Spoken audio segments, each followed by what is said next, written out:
이완규 법제처장이 헌법재판관 후보자로 기습 지명된 지 하루 만에 국회에 나왔습니다. 내란 방조죄 피의자로 수사를 받는 만큼 기소되면 헌법재판관이 재판받으러 가는 거란 비판이 쏟아지자 이 처장은 기소될 일이 아니라고 단정 지으며 급기야 기소되면 그때 가서 생각하겠다고 답했습니다. 먼저 하예빈 기자입니다. 이완규 법제처장의 헌법재판관 후보자 지명 직후 소집된 국회 법사위는 후보자로서 적절한가를 두고 질의가 이어졌습니다. 이 처장은 내란 방조, 증거인멸 등 혐의로 수사를 받고 있는 피의자 신분인데 대해 기소될 일이 아니라며 당당함마저 보였습니다.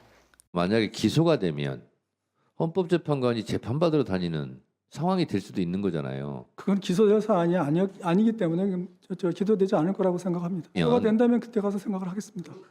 자신은 내란에 책임이 없다는 취지로 말하며 대학 때부터 친구 사이였던 건 맞습니다. 그렇지만 지금 윤 대통령이 이런 거에 대해서 제가 다 책임져라 이렇게 말씀하시는 거는 12.3 비상계엄 선포 다음 날 삼청동 안가회동에 참석한 데 대해서도 아무것도 아니라고 했습니다.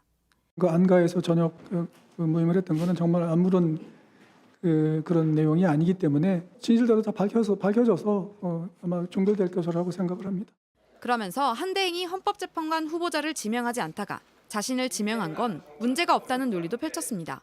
한 총리께서 이전에 말씀하셨을 때는 직무정지 상태였기 때문에 사고인 시대였고요. 이번에 하신 결정은 이제 탄핵 결정이 났기 때문에 이제 거리가 된 상태입니다. 국민의힘 의원들은 민주당에게 고발당했다는 것만으로 헌법재판관 자격이 없는 건 아니라며 이 처장을 두둔했습니다. JTBC 하예빈입니다. 하지만 오늘 나란히 국회에 나온 오동훈 공수처장을 이완규 처장을 수사 대상이라고 못 박았습니다. 경찰에선 이미 삼청동 안가회동으로 피의자 조사를 받기도 했는데 저희 취재 결과 2차 계엄을 모의한 거 아니냐, 대통령도 없이 대통령 안가를 사용한 거냐 이런 경찰의 추궁에 내내 날선 태도를 보이다 알 바 아니라는 답까지 한 걸로 확인됐습니다. 김혜리 기자의 단독 보도입니다.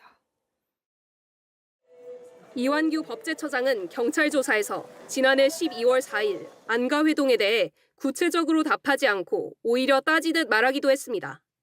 같이 만난 이상민 전 행안부 장관, 박성재 법무부 장관, 김주현 민정수석과는 평소에 잘 아는 사람들이라면서도 안가회동에 대한 질문엔 실체는 아무것도 아니다라고 답했습니다. 계엄 해제 당일 단지 국무위원들끼리 저녁을 먹기 위해 안가에 모였냐는 질문에 박 장관이나 이 전 장관은 많이 알려진 사람들이라 안가에서 모였던 것 같다고 했습니다. 경찰이 이 자리에서 2차 계엄을 모의한 게 아니냐고 묻자 아닙니다. 아니라고 말씀드렸잖아요라며 날선 태도를 보였습니다. 이 처장은 안가회동에 윤석열 전 대통령이나 김건희 여사는 참석하지 않았다고 주장하고 있습니다. 하지만 삼청동 안가는 경호처 관리시설로 대통령만을 위한 장소인데 대통령 없이 국무위원들끼리만 그 시설을 사용한 것이냐고 경찰이 재차 묻자 이 처장은 진술하지 않겠다며 모르기도 하고 알 바도 아니다라고 답했습니다. 경찰에 이어 공수처도 내란 방조 혐의로 고발된 이 처장을 피의자로 입건한 상태입니다. 내란의 핵심 피의자 중 한 명인 이완규 법제처장 구속 안 시킵니까? 지금 고발 진정 사건 제기되어 있어서 저희들 수사 대상인 상임을 알려드립니다. 내란 수사 대상이 헌법재판관 후보자가 된 것에 대해 이 처장은 오늘 국회에서 기소될 만한 사안이 아니다라고 주장했습니다. JTBC 김혜리입니다. 국민의힘은 이완규 처장이 대학 시절 5.18의 실상을 알리다 구속된 5.18 민주유공자임을 강조하고 있습니다. 하지만 검사가 된 이후엔 노무현 전 대통령이 추진한 검사들과의 대화에 참석해 노 전 대통령에게 맞서며 검찰 지상주의자란 비판을 받았습니다. 한민정 기자입니다. 이완규 법제처장은 지난 2008년 5.18 민주유공자로 인정받았습니다. 유공자 신청은 했습니다만 제가 한 행위에 비해서 좀 과분하게 인정을 받은 것 같아서 좀 과분하게 생각합니다. 서울대 법대 학생이었던 1980년 5.18 민주화운동의 실상을 알리는 유인물을 배포한 혐의 등으로 구속 수감됐습니다. 하지만 이 처장은 검찰 지상주의자라는 비판도 동시에 받고 있습니다. 검찰 출신이자 형사법 이론가로 꼽히는 이 처장은 지난 2003년 3월 전국 검사들과 대화에 참여했습니다. 당시 이 처장을 비롯한 검사들은 법무부 장관이 가진 검사 인사 제청권을 검찰총장에게 넘기라고 요청했습니다.